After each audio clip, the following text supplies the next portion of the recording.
La richesse se produit, on peut la capter. On peut la capter et puis on peut la faire circuler localement. Et le fait qu'elle circule localement permet par exemple de maintenir aussi des artisans, des petits commerces, toute une vie qui participe après plus largement à des conditions cadres intéressantes qui permettent de développer des activités plus productives. Je prends par exemple le Diplodocus Baxter-Otodes pour Neuchâtel. Le fait qu'il y ait un centre-ville vivant, qu'il y ait tout un dynamisme, qu'il y ait une quantité de musées, de possibilités de faire des choses, qu'il y ait du logement, renforce aussi l'intérêt de ces entreprises à rester aussi à Neuchâtel. Donc la notion de qualité de vie. Et je pense que c'est vraiment l'aspect important. Et ça permet aussi de passer de manière plus, comment dire, plus douce ou de manière plus intelligente d'un monde qui était d'un monde peut-être très local à un monde aujourd'hui mondialisé. C'est un peu une strate intermédiaire entre le local de hier et le tout mondialisé qu'on ne veut pas demain. C'est-à-dire que dans ce monde tout mondialisé, il faut garder un niveau de vie où on arrive à garder une maîtrise à taille humaine, mais avec quand même toujours une conscience mondiale, parce que les gens voyagent quand même. Même en étant partie prenante d'un monde tel que celui-là, ben on va prendre l'avion, on va à Thaïlande, on revient, on va à New York, à Milan, que sais-je, je veux dire. Donc on bouge, mais on garde quand même une échelle territoriale, économique, de vie, adaptée peut-être à une dimension plus proche des habitants. Donc, je dirais juste une chose, c'est qu'on assiste à des fusions de communes qui sont extrêmement importantes dans le canton de Neuchâtel. Tout le Val de Travers a fusionné, tout le Val de Ruche, parce qu'on est à peu près dans les plus grosses fusions. Et Neuchâtel est en train de faire quelque chose de fantastique avec Corcelles, Cormandrèche, Peseux, Ballangin. Ce soir, il y a un vote historique pour l'Entre-deux-Lacs, c'est ce soir. C'est ce soir l'Entre-deux-Lacs. Donc, de Lactène à Landron. Ça, c'est extrêmement important parce qu'on casse cette dichotomie entre le fonctionnel, l'institutionnel. Et en même temps, pour revenir à tout ce que j'ai raconté avant, on peut créer de la vie de quartier. On peut recréer finalement une forme de village, entre guillemets, donc d'avoir des racines du lien, un ancrage, et du coup, d'avoir une économie qui intrinsèquement existe parce qu'on habite là et qu'on ne prend pas juste la voiture pour aller à un autre endroit et revenir sans avoir aucun lien avec l'endroit où on vit. Pour bondir aussi sur la présentation qui a été faite au niveau de Neuchâtel, j'ai vu beaucoup aussi de similitudes par rapport à ce qu'on cherche à faire. En fait. Là, je pense à un point clé, c'est l'identification à une région.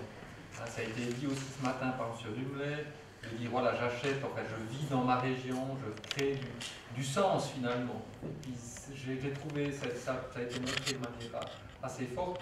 Puis là, je vois aussi un fil rouge aussi là derrière, c'est à dire je vis où est-ce que je m'intéresse, aujourd'hui on est dans un monde, ben voilà forcément avec toutes les technologies de l'information de moins en moins localisées, on perd un peu ses racines, ben là on a la chance de recréer des racines, je suis d'ici, quelles sont mes valeurs, et ça c'est une réelle opportunité. Et là je pense, là, ça c'est un élément, un atout, une force de cette économie résidentielle. On est résident, ça veut dire quoi être résident? Je suis là. Donc je pense au niveau des pouvoirs publics ou des organisations, voilà, c'est de voir ben, comment on amène ce sens, comment on amène ces éléments-là finalement au consommateur, à la personne qui vit dans sa région, qui a envie de la redécouvrir, qui a envie de dépenser, qui a envie, voilà. Oui, puis en complément, je pense que ça permet aussi ça apporte une réponse intéressante à la question de la captation de la richesse produite. La richesse se produit, on peut la capter. On peut la capter et puis on peut la faire circuler localement.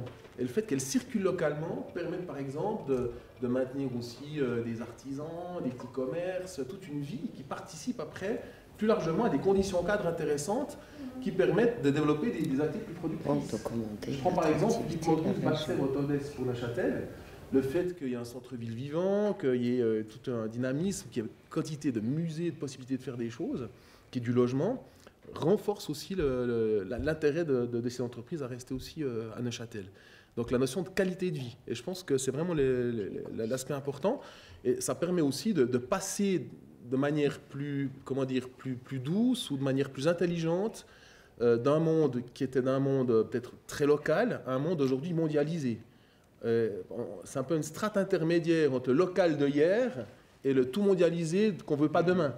C'est-à-dire que dans ce monde tout mondialisé, il faut garder un niveau de vie où on arrive à garder une maîtrise à taille humaine, mais avec quand même sur une conscience mondiale, parce que les gens voyagent quand même. Même en étant partie prenante d'un monde tel que celui-là, ben on va prendre l'avion, on va à Thaïlande, on revient, on va à New York, à Milan, que sais-je, veux dire. Donc on bouge, mais on garde quand même une échelle territoriale, économique, de vie, adaptée peut-être à une dimension plus proche des habitants.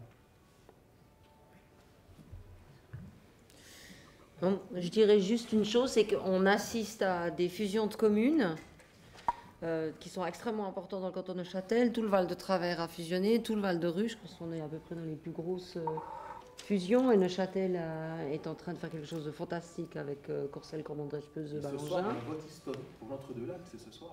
C'est ce soir l'Entre-deux-Lacs. Donc, le lac Thème à Landron. Ça, c'est extrêmement important parce qu'on casse cette dichotomie entre le fonctionnel, l'institutionnel. Et en même temps, pour revenir à tout ce que j'ai raconté avant, on peut créer de la vie de quartier. On peut recréer finalement une forme de village, entre guillemets, donc d'avoir des racines du lien, un ancrage, et du coup, d'avoir une économie qui intrinsèquement existe parce qu'on habite là et qu'on ne prend pas juste la voiture pour aller à un autre endroit et revenir sans avoir aucun lien avec l'endroit où on vit. On est dans un trend aujourd'hui, et d'ailleurs le Conseil d'État clairement le dit aujourd'hui, une de ses priorités, c'est de faire en sorte que la richesse produite puisse rester dans le canton. Pas seulement créer de la richesse, puis elle s'évapore, elle part. Ça ne sert à rien à un moment donné. Alors c'est toute la question filigrane aussi des frontaliers, par exemple.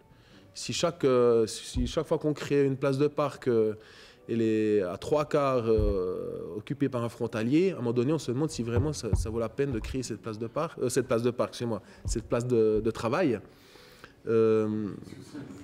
Ouais, qui est aussi une place de parc, c'est du trafic, c'est tout le trafic généré. Donc il y a des réflexions fondamentales. Mais je pense que c'est complémentaire. On fait plutôt une recherche qualitative. Et puis à travers les différents projets qu'on est en train maintenant de mettre en place, c'est forcément, l'idée c'est plutôt de faire en sorte que les personnes qui viennent travailler à Neuchâtel y résident. C'est plutôt ça. Dans les résultats de la Suisse, donc je me suis intéressé aux différents revenus qui rentrent dans les régions, jusqu'au niveau communal.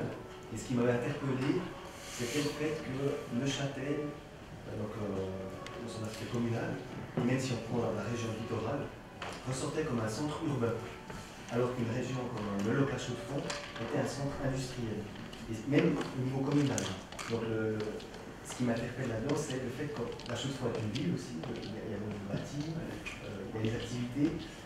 Comment est-ce que vous expliqueriez que Neuchâtel fasse partie un petit peu des régions gagnantes, c'est-à-dire qu'il y a cette diversité des bases qui nous permet d'être nommé comme un centre urbain, alors qu'on dans le cas de la Chaux-de-Fonds, qui a aussi des atouts peut-être infrastructurels qui sont similaires, n'est pas dans la même catégorie. Mais ce n'était pas forcément le cas il y a quelques années. Hein.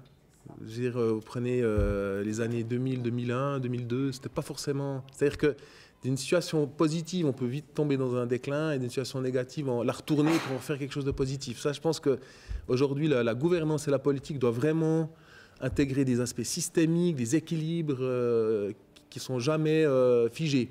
Mais peut-être deux éléments de réponse. Le premier, c'est qu'historiquement, on le voit ces dernières années, on a plutôt renforcé les centres urbains sur le plateau suisse, notamment avec l'importance des liaisons aussi ferroviaires, de la mobilité. Neuchâtel se trouve très bien placé entre deux aéroports. Donc, juste géographiquement, c'est une pure, à mon avis, localisation géographique. Puis ensuite, on a quand même ce littoral, cette agglomération du littoral. Entre Beauvais et Lattaine, il y a environ 80 000 personnes. Donc ça renforce cette perception peut-être d'urbanité, alors que peut-être que concernant, on dit les montagnes neuchâteloises, on a plutôt l'impression que c'est une ville à la montagne. Et c'est renforcé par le fait que justement aujourd'hui, la desserte, notamment en transport public, est de mauvaise qualité.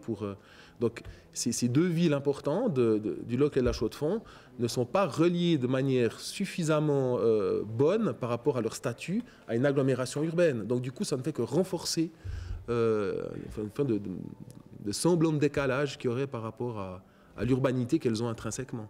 Vous vous rappelez ces perceptions qu'on a tous vues dans nos études? Je veux dire, dans les années 40, on disait loin, c'est combien de kilomètres 200 ou je ne sais pas. C'était le nombre d'heures qu'il fallait faire. Et c'est ça. C'est-à-dire qu'à un moment donné, la distance, si on est à 15 minutes d'un point à un autre, c'est pas loin. S'il faut 45 minutes, c'est déjà beaucoup plus loin. Donc la distance est aussi, la perception de la distance est aussi corrélée avec la mobilité. Mais c'est pas une réponse définitive, hein.